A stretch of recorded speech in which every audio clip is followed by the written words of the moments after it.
Olá pessoal, tudo bem? Estamos aqui curtindo o inverno do Canadá. Eu acho uma delícia. A temperatura hoje está permitindo a gente sair um pouco.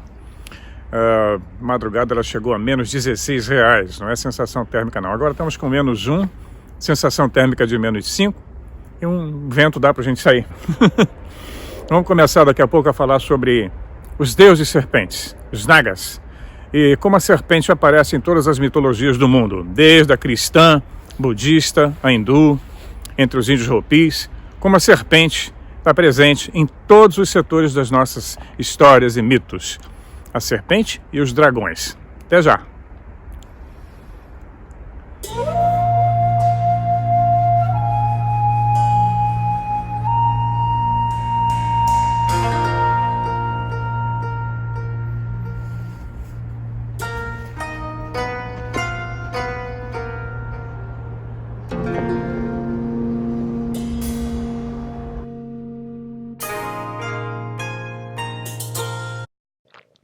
Olá pessoal, tudo bem?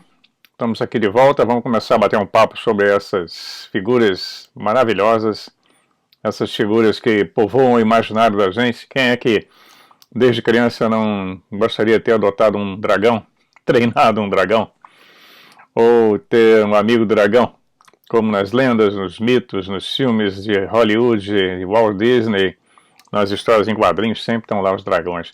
E os dragões são presentes na história da humanidade há muito mais tempo do que o que a gente imagina.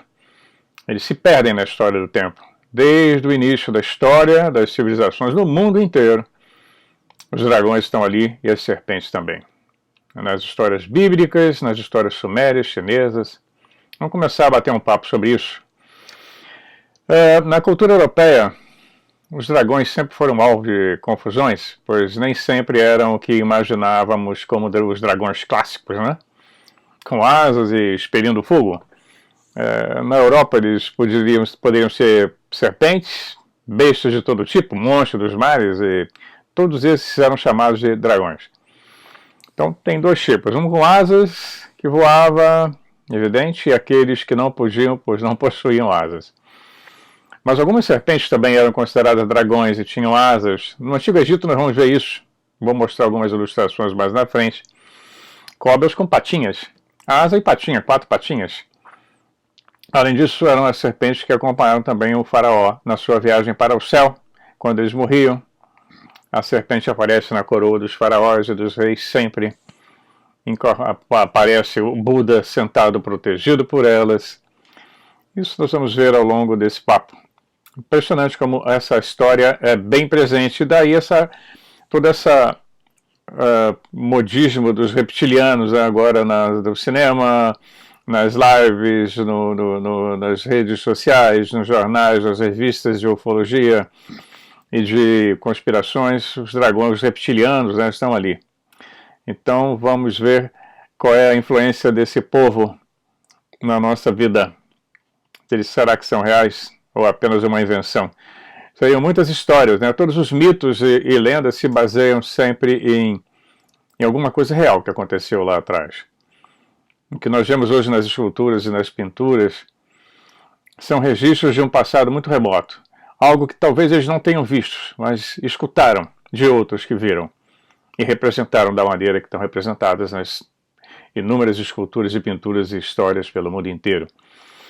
Pois bem, nós vemos na Grécia, né? Na Grécia eles também estão lá, nas histórias gregas.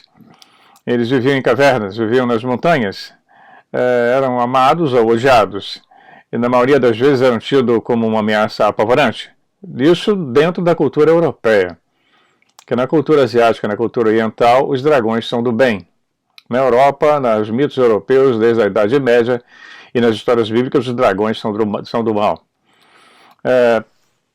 Nós temos dentro da mitologia grega a deusa Ceres, que ela voa para o céu em uma carruagem puxada por 2 dragões. Enquanto Medeia fugiu de Jasão, foi também de uma carruagem puxada por dragões. E um dos mais famosos dragões gregos foi Tifon, que era tão grande que sua cabeça ocultava a luz do sol, tendo sido preso por Zeus, o deus supremo grego, lá no Monte Etna, na Itália, onde de vez em quando uma erupção mostra que ele pode estar vivo ainda. Olha lá. Lendas e mitos, sempre envolvendo esses bicharocos, né? Nós vamos ficar aqui muito tempo falando sobre eles. Eu fiz um resumo dessas histórias, tentar, da melhor maneira possível, colocar para vocês esse resumo, que o assunto é muito extenso. Os dragões, as histórias estão por todo lado, né? Desde a Grécia, Roma, na Idade Média, nas histórias sobre a corte do rei Arthur, na Távola Redonda, na linhagem dos reis merogínvios, né? Que deram a início à linhagem dos grandes casas reais europeias, e eles continuam até hoje no nosso imaginário. Bom, Hércules, por exemplo, voltando para a Grécia, ele tinha nos seus 12 trabalhos, para executar seus 12 trabalhos, um deles era derrotar um dragão chamado Ladon, que guardava 3 maçãs douradas que possuíam o segredo da imortalidade. Isso aí que nós vamos ver que eles sempre estão guardando alguma coisa, ou pedras preciosas, ou um segredo, ou uma planta. Esse dos 12 trabalhos do Hércules guardavam 3 maçãs douradas. Então nós vemos que mesmo também lá no Gênesis, na Bíblia, né, no Jardim do Éden, ou Éden lá para os sumérios, as histórias são impressionantes, sempre falando do dragão ou da serpente.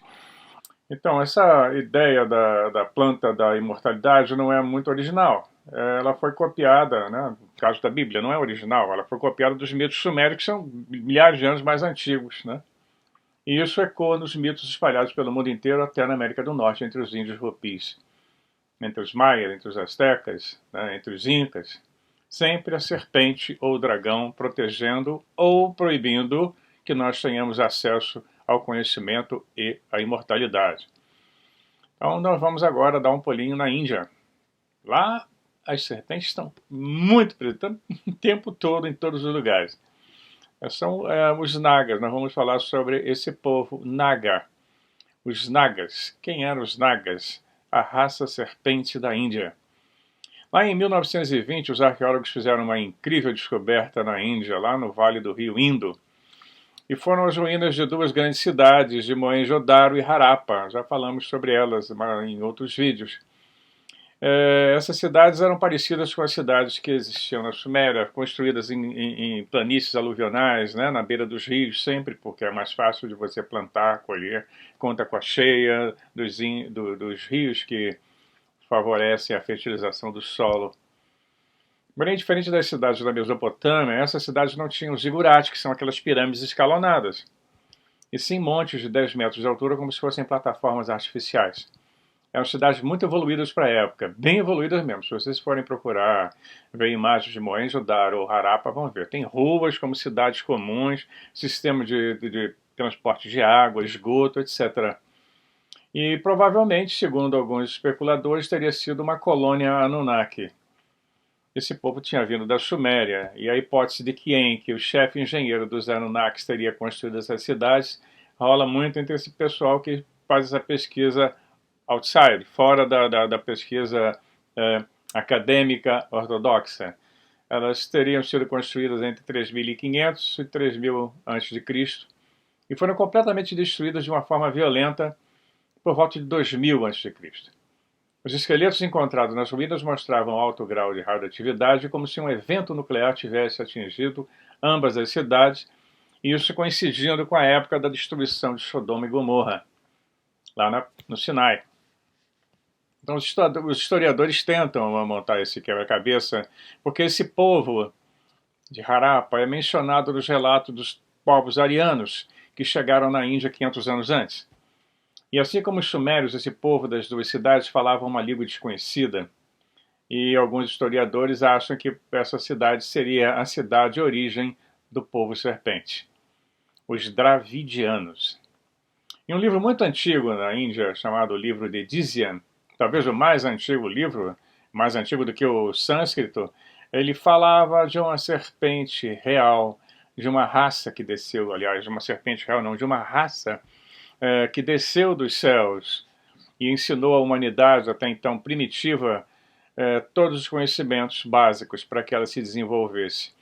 Muito dessa história foi trazida para o Ocidente pela Madame Blavatsky, que todo mundo conhece. Madame Blavatsky, a fundadora da Teosofia.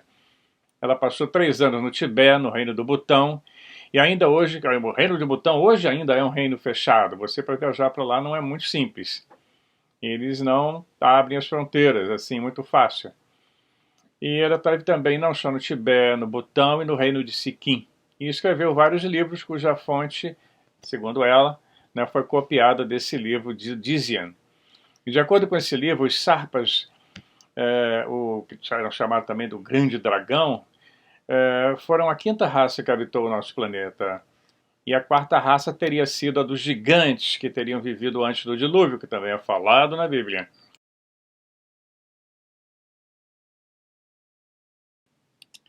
Pois é, como nós estávamos comentando sobre o livro de Dizian, esse livro fala como deuses serpentes ou dragões desceram dos céus depois do dilúvio e instruíram os homens nas artes da civilização em todos os setores.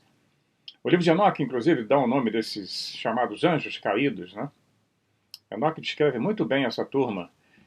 Esses deuses serpentes, eles tinham a faixa humana e a cauda de dragão e fundaram uma dinastia divina na Terra que seriam os ancestrais da nossa atual civilização. Isso segundo o livro de Dizian. A chamada quinta raça seria a raça final de uma era. E o líder destes deuses era chamado de o Grande Dragão. Lá no Apocalipse tem quando o grande dragão é derrotado e é arrojado na terra. Ai da terra. Olha lá, pesquisei em livro de Apocalipse. Bom, esses seres, essa raça então, os Dravidianos, que teriam surgido aí nessas cidades, hipoteticamente, seriam então o resultado da ligação sexual entre esses deuses serpentes com a humanidade. O mesmo fato foi comentado em Gênesis 6, quando os filhos dos deuses se relacionaram com as filhas dos homens, as terráqueas, né?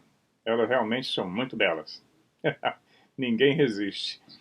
Esses deuses eram grosseiros, eram alguns canibais, exigiam sacrifício de sangue, segundo algumas versões. Nós temos aí os deuses como Baal, etc., e outros citados inclusive na Bíblia, e exigiam sacrifício de sangue, principalmente de jovens, crianças, que eram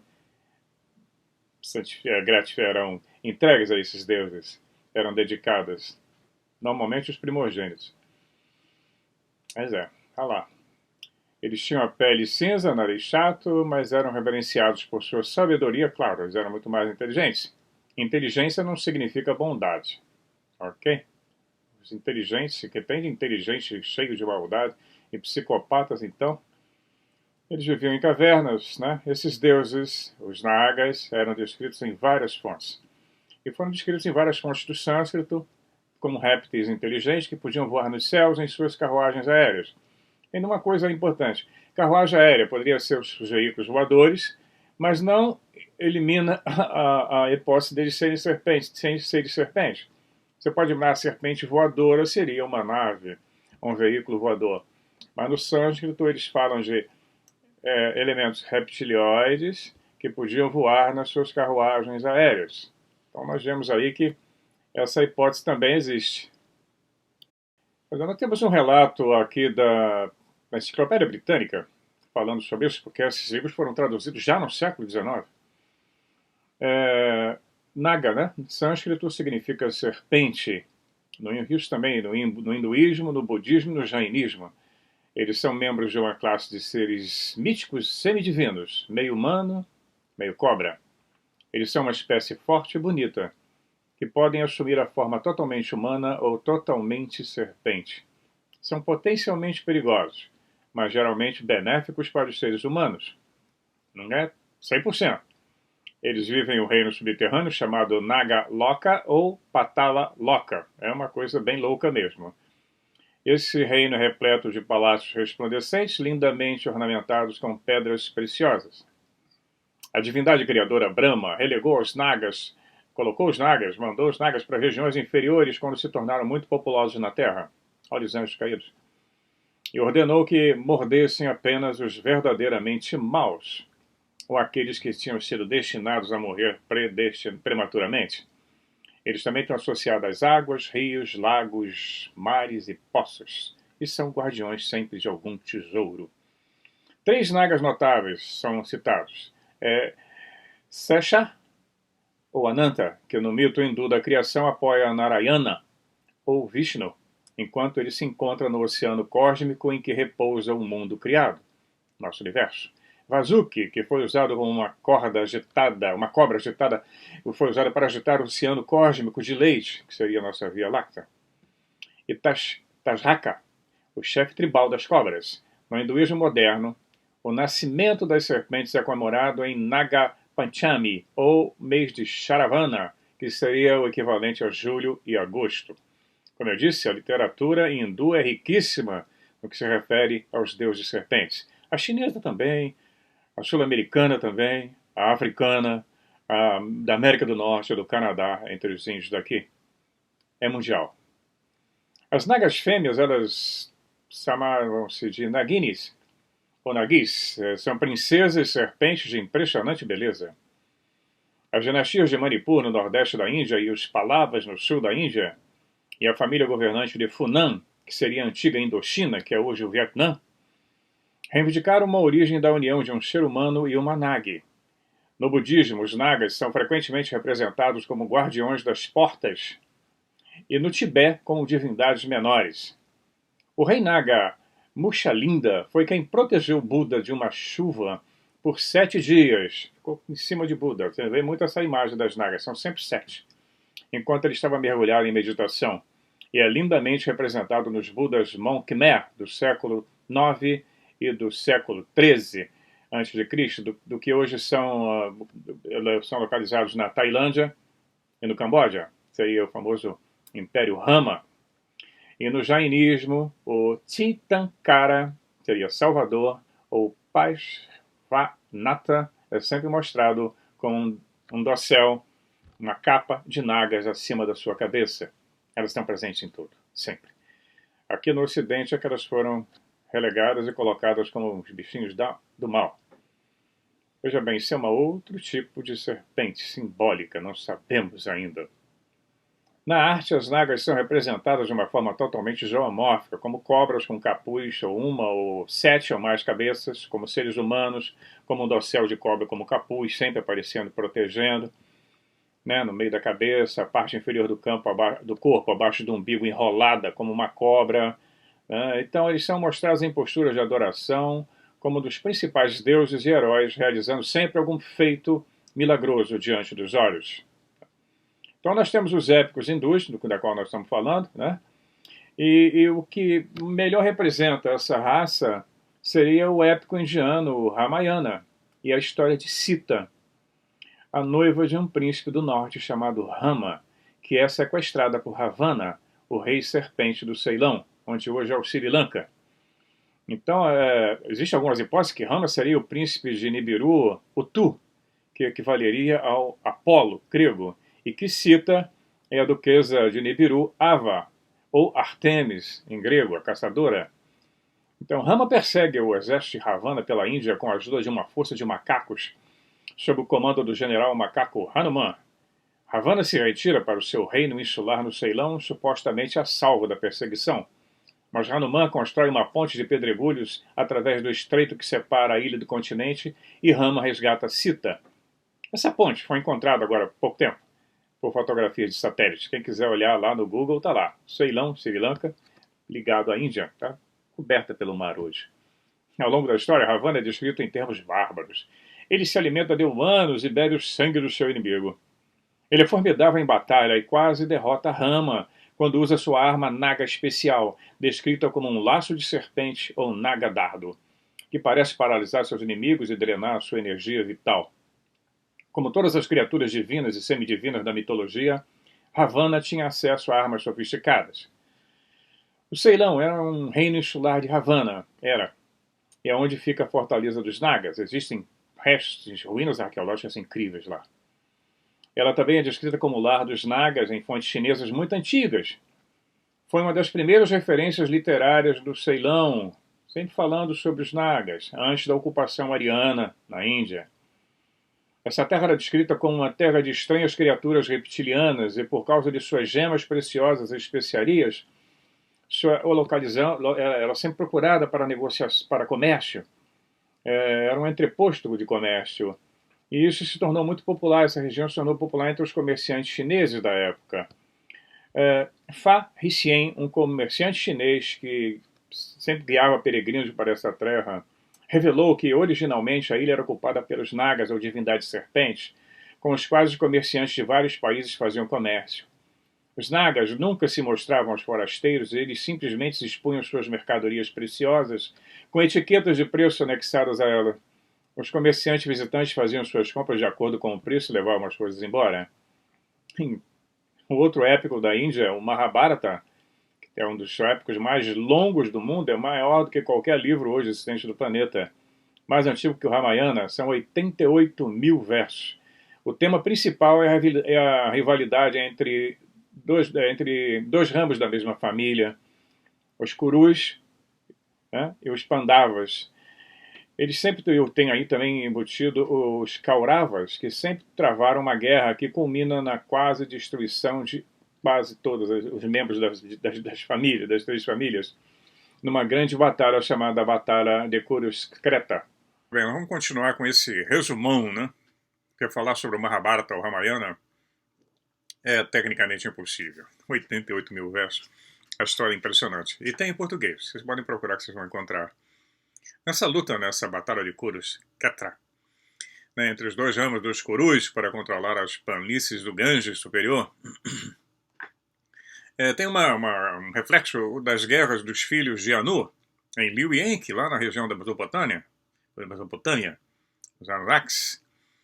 No épico hindu, os Pandavas parecem ser os vencedores, pois recuperam a maior parte do seu reino, que havia sido perdido anteriormente.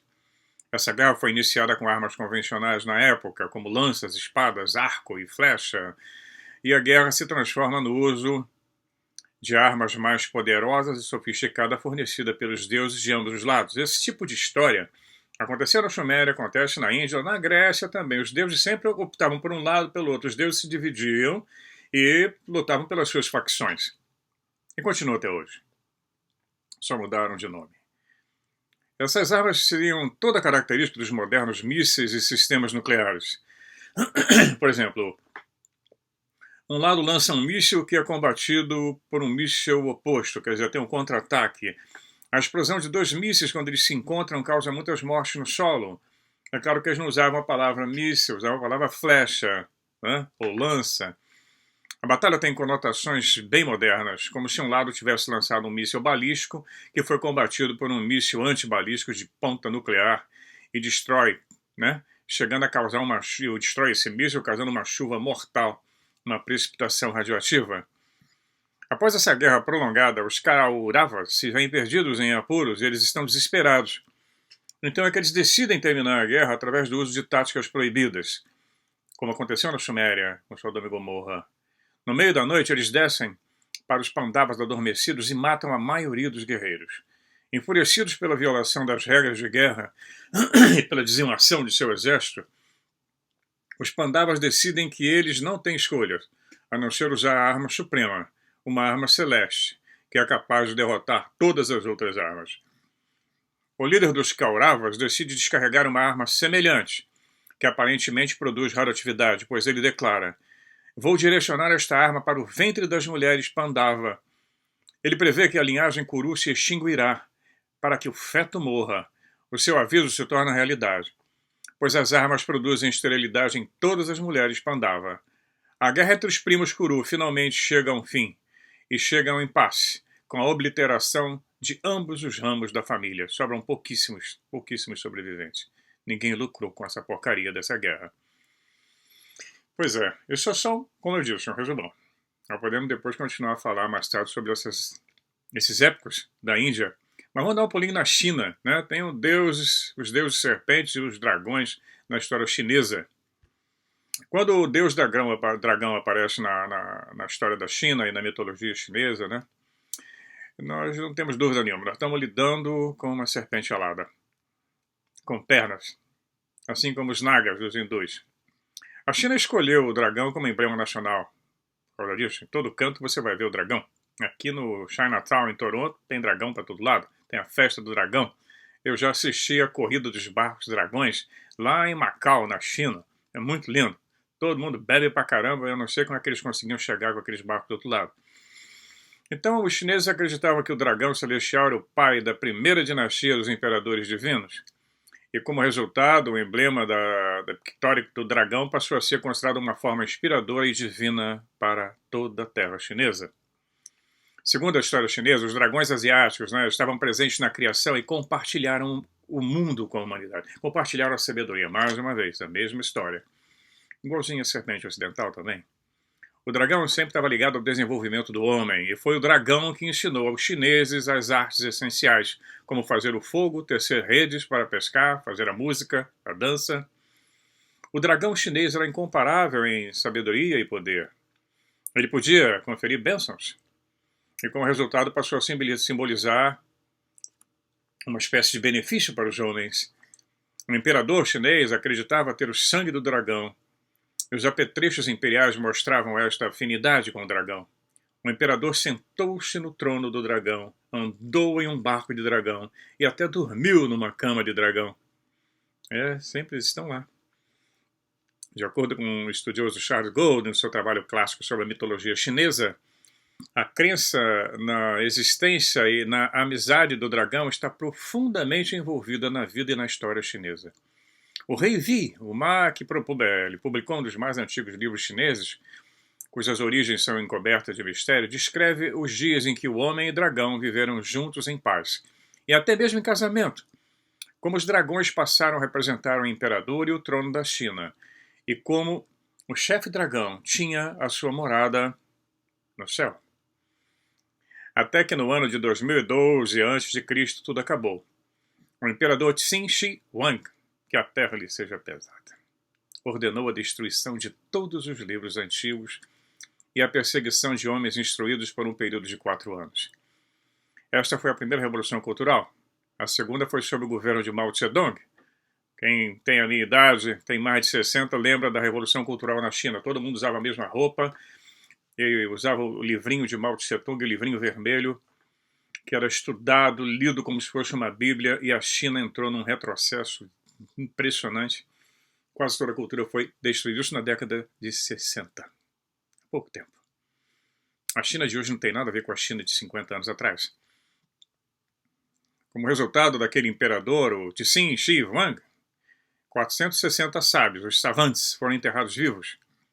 Durante essa orgia de supressão do conhecimento antigo, o conhecimento foi quase que completamente banido da China e muita coisa se perdeu. Então nós vamos dizer que ao mesmo tempo a Biblioteca de Alexandria foi completamente destruída, mais ou menos nesse período histórico. Essa biblioteca também abrigava todos os textos sagrados e mais antigos da civilização do Oriente Médio. Nós já falamos sobre isso, né? Sobre a destruição da Biblioteca de Alexandria.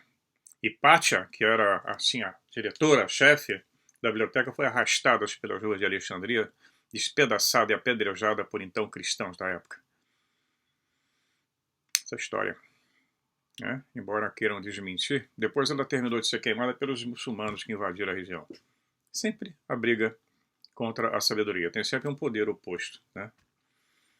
Então nós vemos que muitos desses imperadores antigos da Índia são descritos como tendo características semelhantes a dragões, como por exemplo Huan Ti, que esse estudioso Gould relata da data de 2697 a.C., que ele tinha sido concebido por um pai dragão e uma mãe humana. O imperador Shu, datado de 2255 a.C., é descrito como tendo o semblante de um dragão. Pois é, os dragões estão presentes em todo lugar. Pode ter um aí do teu lado e você não percebeu.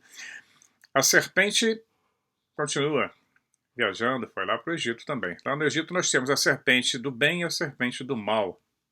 Nós vamos falar sobre isso daqui a pouco. Pois é, no Egito. No Egito nós temos a dualidade da serpente como fonte do bem e como fonte do mal. Ela é vista na religião egípcia provavelmente devido a certos eventos históricos bem singulares. No reinos antigos e médio, ela é benevolente e associada ao deus da imortalidade. Mais tarde, começando com o Novo Reino, em particular na 18ª dinastia, ela torna-se uma criatura sinistra e um objeto a ser odiado e exorcizado. Existe um comentário sobre esse tempo de um estudioso chamado Dr. Emanuel Velikovsky. O fato é que o Reino Médio terminou por volta de 1600 a.C. como resultado direto de cataclismas que também podem ter gerado o êxodo e a explosão da ilha de Thera, em Santorini. Tudo isso supostamente com a chegada do planeta Nibiru ao nosso sistema solar. E assim começou o milênio dos deuses, que durou até aproximadamente 700 anos antes de Cristo, coincide com várias datas também dos astecas, dos egípcios, dos chineses, na Índia, sempre essas datas estão muito próximas, né? A data do término do domínio desses deuses, que voltaram para os céus. Em todas as culturas nós temos essa história de que os deuses vão embora, prometendo voltar.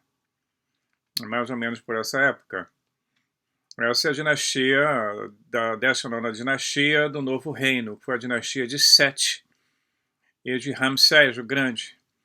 E se a passagem de Nibiru e a partida de Nibiru tivesse causado cataclismas naquele momento, né, coincidentemente é quando começa a campanha do rei Sargão da Assíria, e nós vamos ver que os governantes da 18ª dinastia egípcia começam a ver então os deuses reptilianos, saurianos, como do mal e condená-los como sinistros.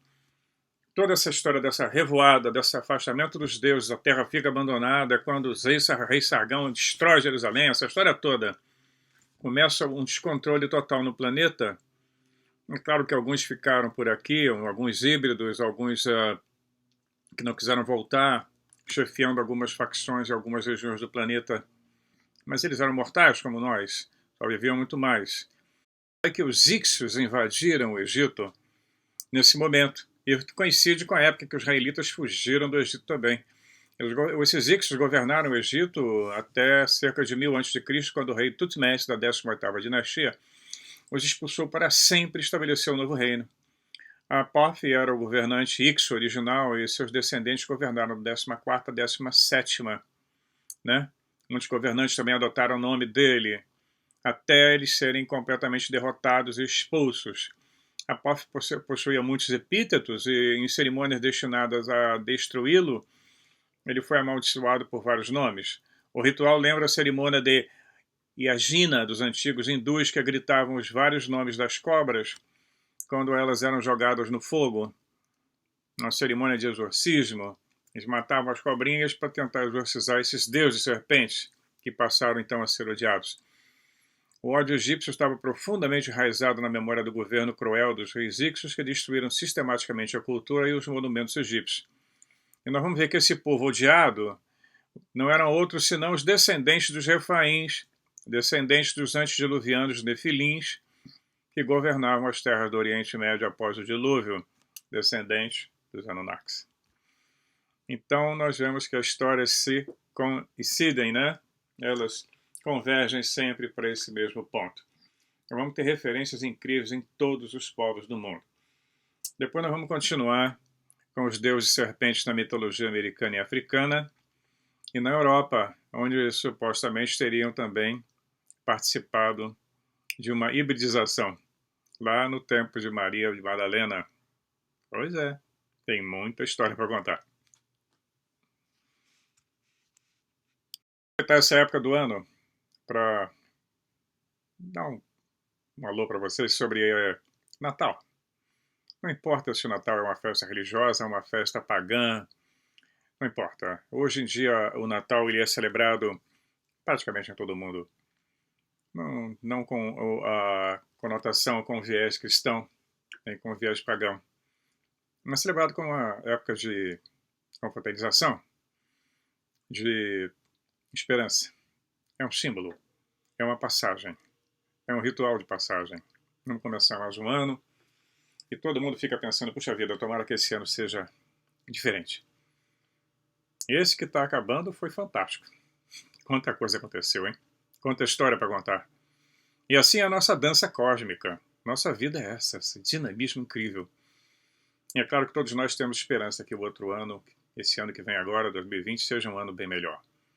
Todo mundo sonha com um mundo como eu sonho Star Trek, onde não existam reptilianos, greys, nibiruanos lutando entre si, e todos nós pudéssemos sentar numa mesa só, curtir esse lindo planeta todos juntos, e não essa disputa horrorosa, essa guerra interminável, essa loucura que nunca acaba. Mas a gente tem a esperança. Nós esperamos sim. E o que eu desejo para vocês é um Feliz Natal. E um ano novo cheio de novidades. Que venham elas. Vai ser uma grande aventura. Nós estamos participando dela. Se estamos aqui conversando sobre isso, somos esses elementos participantes dessa aventura. Nós somos personagens dessa grande história. Um abração a todos vocês aí no Brasil. E até daqui a pouco. Até já.